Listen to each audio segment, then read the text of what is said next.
Kusinaro, Sae Ulanjani, a day Kinsa Yoga Jam, the Gansia Miango, Yawi, Pioja, Shine Bibayan, Vinmo International Hospital, Sae Ulanjani, a day to Kusiawenji, Dr. Sawini, GDS, Sinitato, Chicken is as a Piqua Parishi.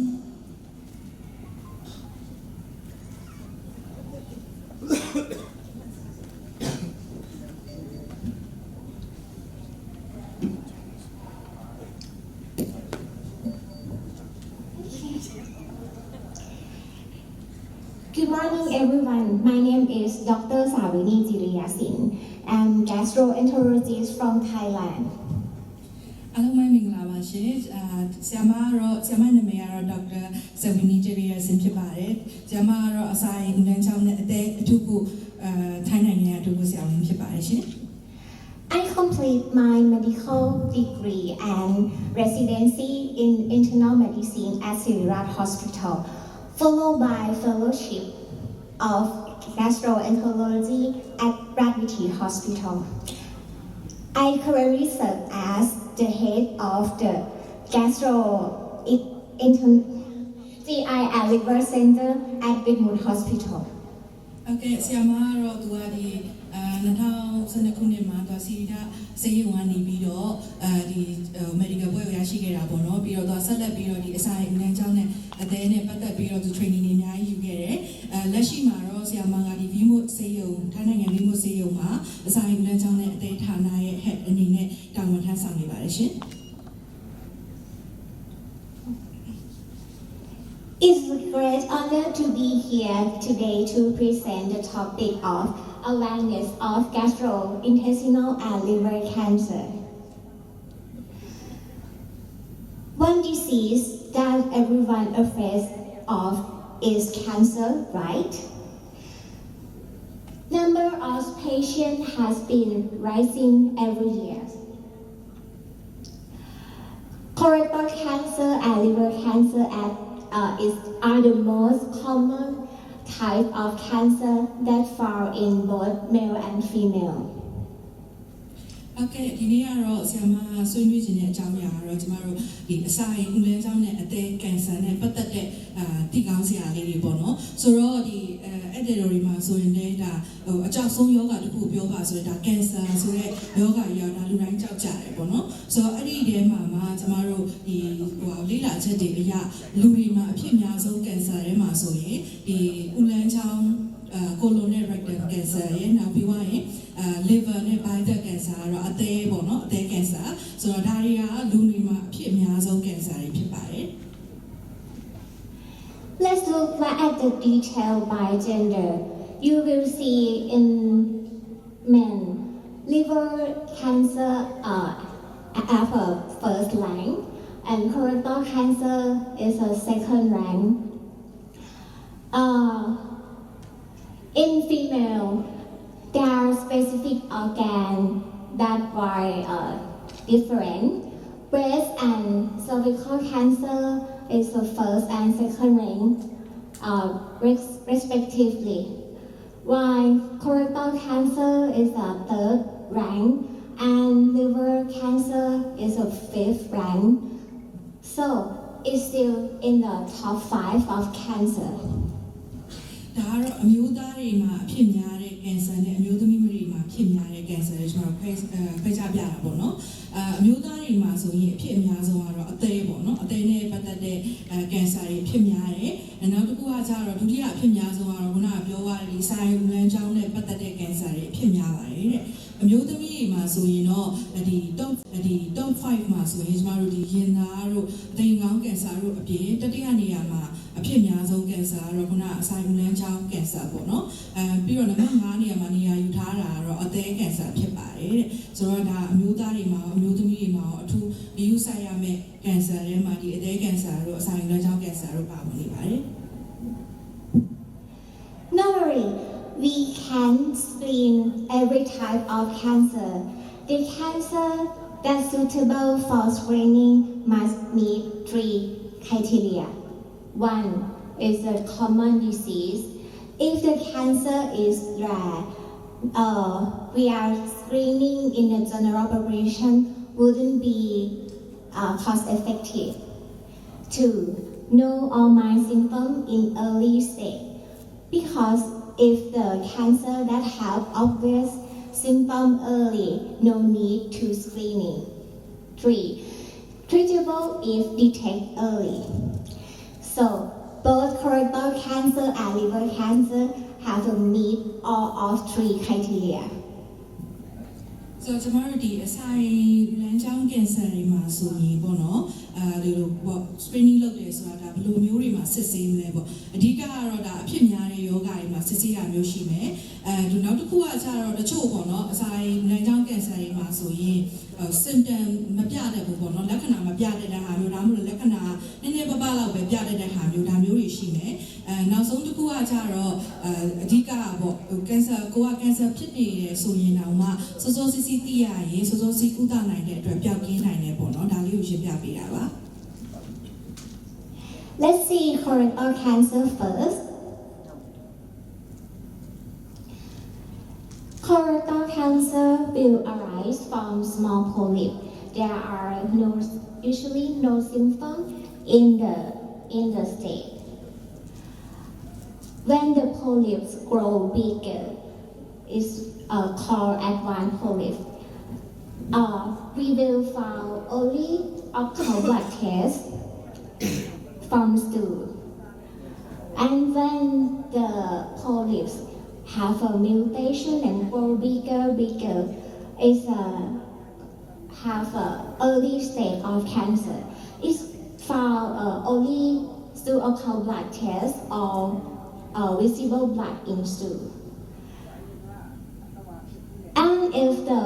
cancer grow bigger and maybe occupy in the intestinal lumen, is the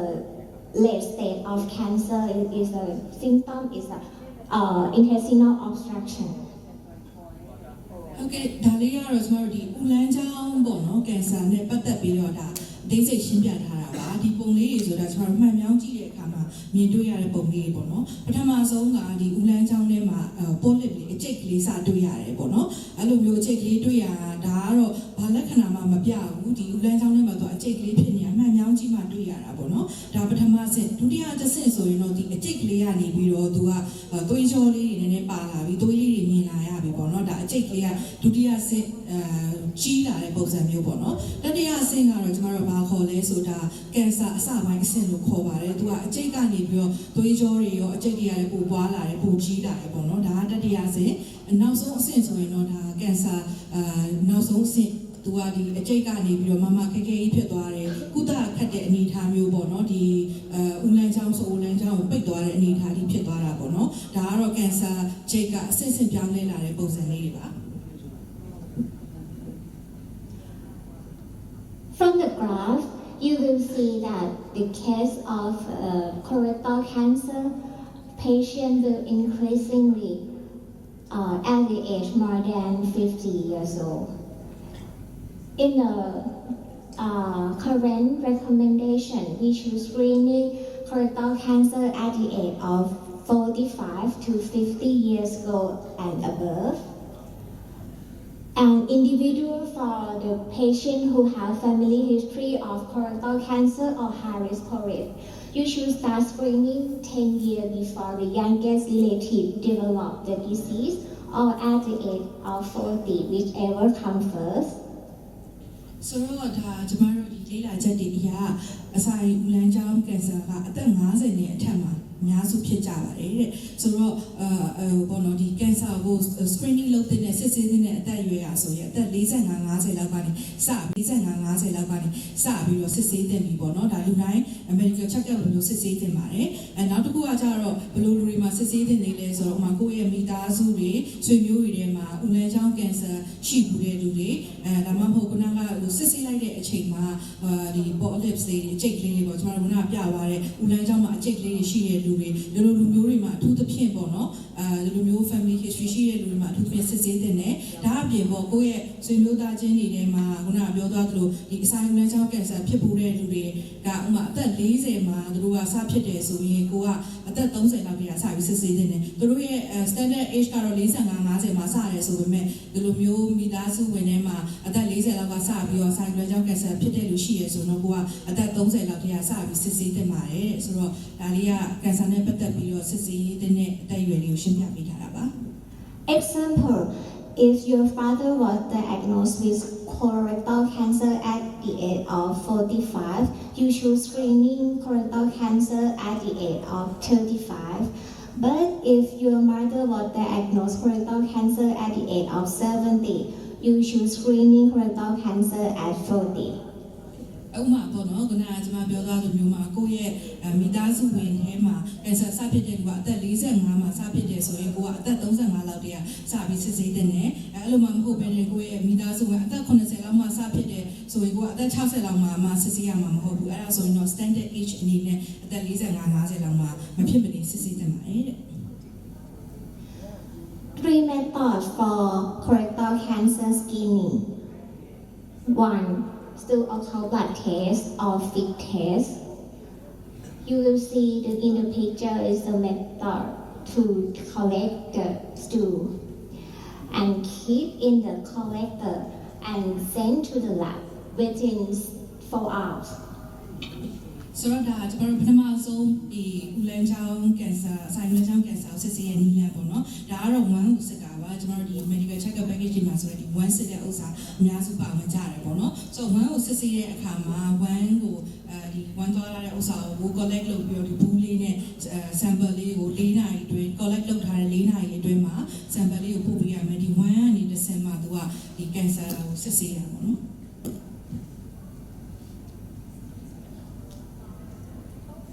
If stool contact with water or urine, you should collect a new sample. And do not collect sample while diarrhea or constipation. And don't smear the sample on the paper and avoid collect sample while you have menstruation or bleeding hemorrhoid. ဟုတ်ကဲ့ဒါလေးကတော့ဘူးတူတာလေးပေါ့ခုနကလိုမျိုးဒီ1စစ်ဆေးရဆိုတဲ့အခါမှာတဲ့ကျမတို့ဒီ1 show နေတဲ့အချိန်လို့နောက်ပြီးတော့အမျိုးသမီးတွေဆိုရာဒီတွေးလာနေတဲ့အချိန်နောက်တစ်ခုကကျတော့1ချုပ်နေတဲ့အချိန်ဒီလိုအချိန်မျိုးတွေမှာ collect ဒီ1ကို collect မလုပ်တဲ့ဘူးပေါ့နော်အဲ့လိုအချိန်မျိုးတွေကိုရှောင်ကျဉ်ပြီးတော့မှဒီ1တွေကို collect လုပ်တင်ပါတယ် 2. Colonoscopy. This is the gold standard to screening colorectal cancer. It's like put your eyes inside the colon directly to see every lesion. It allows diagnosis and treatment in the same session. As meaning, if I found the polyps in your colon, I will polypectomy or cut or remove it immediately.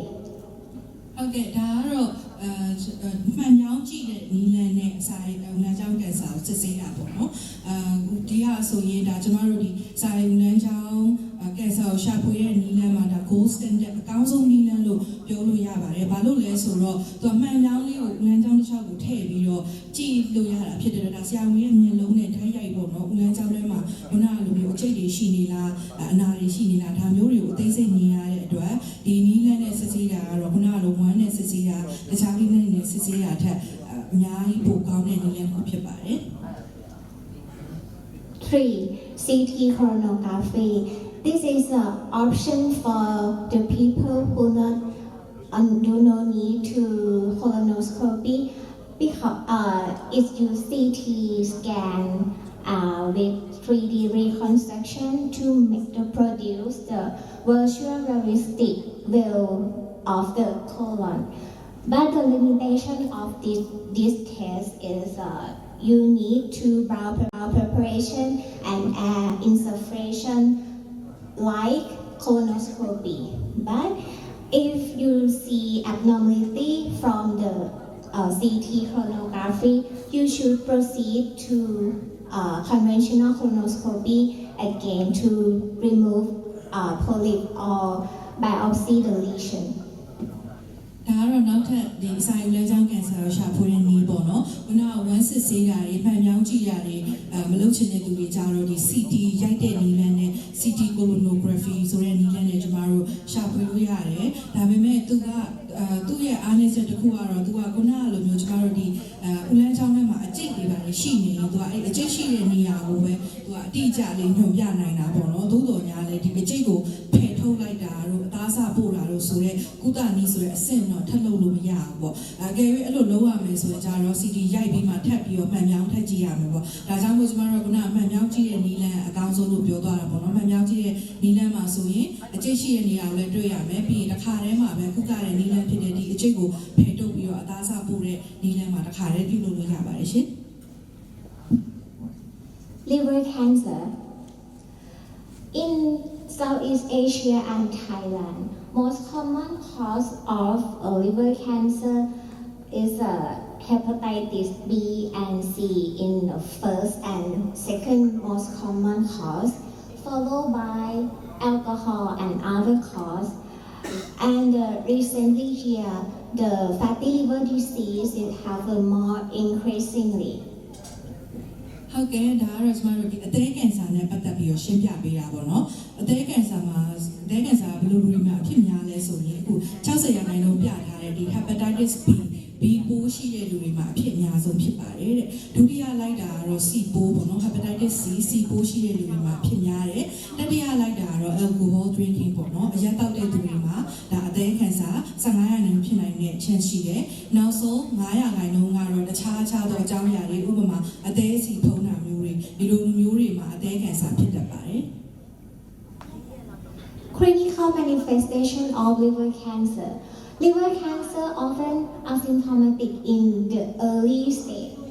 If symptoms present, it usually mean the late stage. The symptoms when you have a liver cancer may include weight loss, jaundice, itching, lethargy, loss of appetite, ascites, abdominal pain or palpable mass on your abdomen. ဆိုတော့ခုနကကျွန်တော်တို့အစာယူလမ်းကြောင်းကင်ဆာလိုပါပဲအသည်းကင်ဆာကလည်းဒါတိတ်ပြီးတော့လက္ခဏာမပြတတ်တဲ့ကင်ဆာမျိုးတွေမှာပါပါတယ်တဲ့လက္ခဏာတွေပြလာပြီဆိုရင်တော့ဒါပေါ့ကင်ဆာ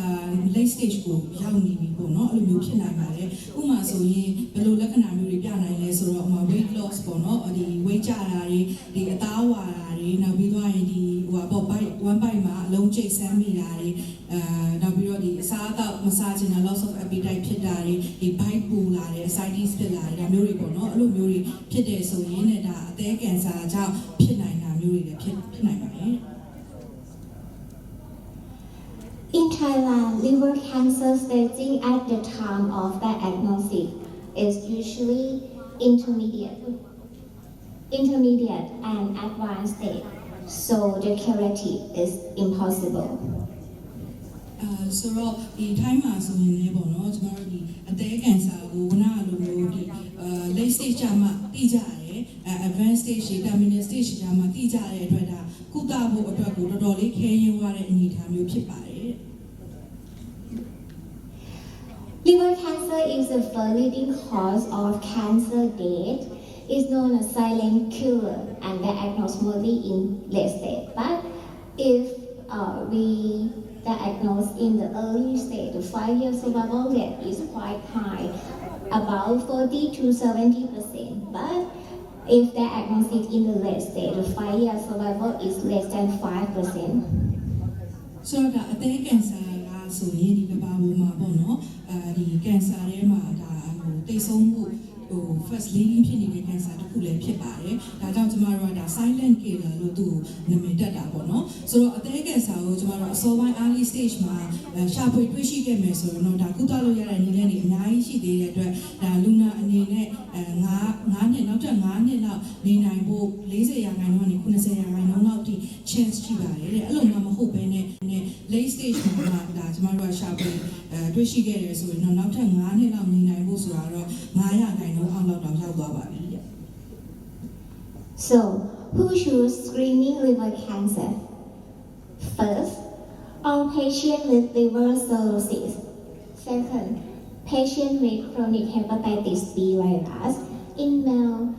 we choose screening liver cancer at the age of 40 and female starts screening at 50 years old. And the patient with chronic hepatitis B with first degree related liver cancer, you should screening liver cancer immediately after diagnosis. And the third, patient with chronic hepatitis C with advanced liver fibrosis. The conventional method to liver cancer screening is ultrasound upper abdomen every 6 months with or without alpha fetoprotein or AFP is a conventional tumor marker. ဆိုတော့ဘာဒါကျမတို့ဒီအသေးကင်ဆာကိုဘယ်လိုစစ်ဆေးဘယ်လိုလူတွေမှာစစ်ဆေးတင်လဲပေါ့နော်ဆိုတော့ပထမဆုံးအနေနဲ့ဒီအသေး6တဲ့လူနာတွေမှာဆိုရင်အသေးကင်ဆာကိုမဖြစ်မနေစစ်ဆေးတင်ပါတယ်နောက်တစ်ခုကတော့ခုနအသေးကင်ဆာအဖြစ်အများဆုံးဖြစ်တဲ့ hepatitis B ပိုးရှိတဲ့လူတွေပေါ့နော်အမျိုးသားတွေဆိုရင်အသက်40နဲ့အထက်အမျိုးသမီးတွေဆိုအသက်50နဲ့အထက်ဆိုရင်ဒီအသေးကင်ဆာကိုပုံမှန်စစ်ဆေးတင်တယ်နောက်တစ်ခုကတော့ဒီကိုဆွေမျိုးတွေမှာပေါ့နော်ဒီအသေးကင်ဆာဖြစ်ပူတဲ့လူတွေရှိရဲဆိုရင်လည်းဒါမဖြစ်မနေစစ်ဆေးတင်ပါတယ်နောက်ဆုံးတစ်ခုကတော့ဒါစီပိုးရှိတဲ့လူတွေပေါ့နော်အသေးစီပိုးရှိတယ်ဒါအပြင်ကိုဒီအသေးမှာပေါ့အကျိတ်တွေဒါမျိုး fibrosis တွေရှိတဲ့လူမျိုးတွေဆိုရင်တတိထားပြီးတော့ပုံမှန်စစ်ဆေးတင်တယ်ဟိုမှာစစ်ဆေးရတဲ့အခါမှာဘယ်လိုမျိုးစစ်ဆေးတင်လဲဆိုတော့ကျမတို့ဒီ1 by ultrasound အပေါ်ပိုင်းပေါ့နော်အဲ့ဒါကို6လတခါပုံမှန်ရိုက်တင်တယ်အကောင်းဆုံးကတော့သူ့အပြင်ထပ်ပြီးတော့ဒီအသေးကင်ဆာဓာတ်တွေဖြစ်တဲ့ဒီ alpha fetoprotein တို့ဒါမျိုးလေးတွေပါထပ်ပြီးတော့တွေးပါထပ်စစ်ဆေးတော့ပိုကောင်းတာပေါ့ပိုပြီးတိကျသိရတာပေါ့နော် Today, I would like to introduce a new biomarker to detect very early stage of liver cancer. It's called PIVKA2. It's a protein that's produced by cancerous liver cell. ဆိုတော့ဒါအခုဆိုရင်ဒါနောက်ဆုံးပေါ်နီလန်တစ်ခုပေါ့နော်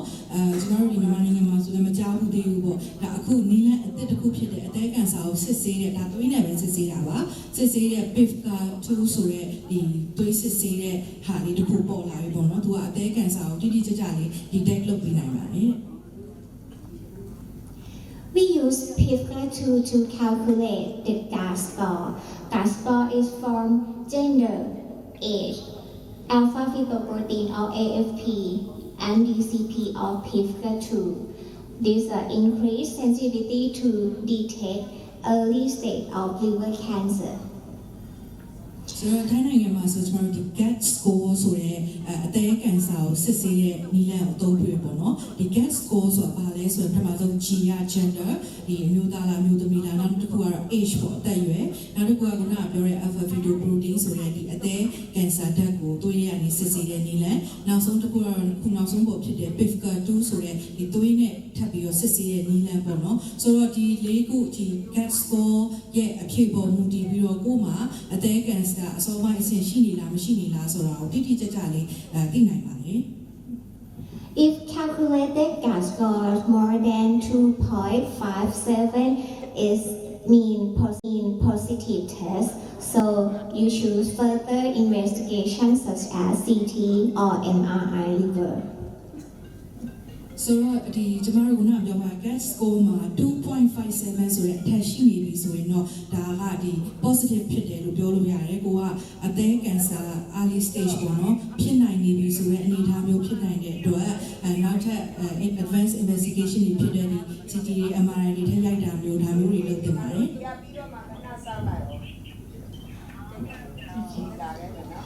The traditional method for detect HCC early stage, ultrasound alone and ultrasound plus alpha fetoprotein have sensitivity at 45% and 65% respectively. While when we use GAS score plus ultrasound, will increase sensitivity nearly 90%. So it's this new biomarker will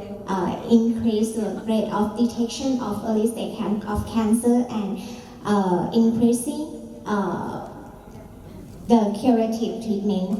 of liver cancer. ဆိုတော့ကျွန်တော်တို့ဒီခုနအသေးကန်ဆာစစ်ဆေးရဲ့